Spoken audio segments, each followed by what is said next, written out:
Merci, madame. La parole est à madame Corinne Narassiguin.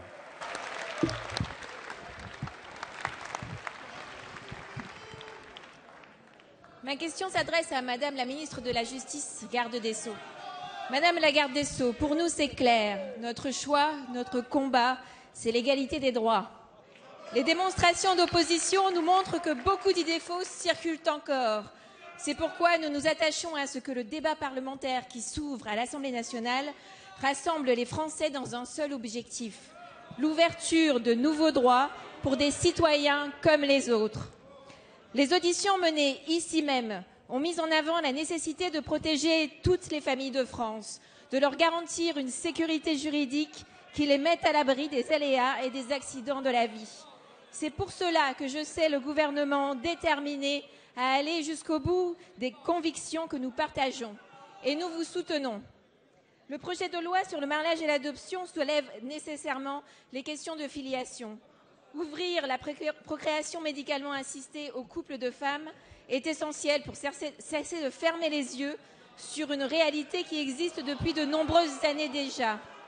Notre travail pour l'égalité des droits pour les couples homosexuels permet aussi de faire progresser le droit pour toutes les familles en traitant les questions essentielles du statut du beau-parent et de l'accès aux origines. Je sais que vous avez déjà commencé à y travailler avec la ministre déléguée chargée de la famille. Aussi, je vous le demande maintenant, madame la garde des Sceaux. Le gouvernement s'est engagé à présenter un projet de loi plus large sur la famille et plus précisément sur la filiation. Pouvez-vous nous dire quel sera le périmètre et quel sera le calendrier de cette loi? Merci, madame. La parole est à madame la garde des Sceaux, ministre de la Justice, Christiane Taubira. Monsieur le Président, Mesdames et Messieurs les députés, Madame la députée, le 7 novembre, à la sortie du Conseil des ministres, le gouvernement a rendu public le projet de loi concernant le mariage et l'adoption, dont il avait arbitré le périmètre et qu'il avait soumis au Conseil d'État. Et depuis, avec une constance qui ne s'est jamais démentie, il a défendu et expliqué le contenu de ce projet de loi qui ouvre avec les mêmes droits et les mêmes obligations le mariage et l'adoption aux couples de même sexe.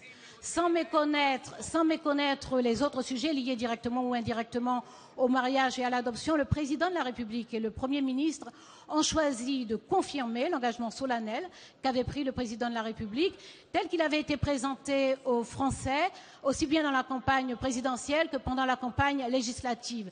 Et ces deux rendez-vous démocratiques ont permis de rappeler l'importance de cette réforme qui vise la protection des enfants, qui vise l'égalité des droits, qui vise la sécurité juridique des familles telles qu'elles existent aujourd'hui.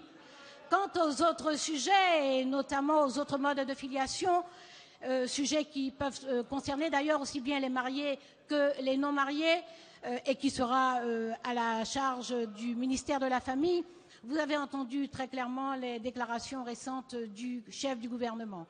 Pour l'instant, nous sommes, Madame la députée, sur cette grande réforme, celle qui nous permettra de traduire dans le droit notre devise républicaine en corrigeant une exclusion qui instaurait deux niveaux de citoyenneté.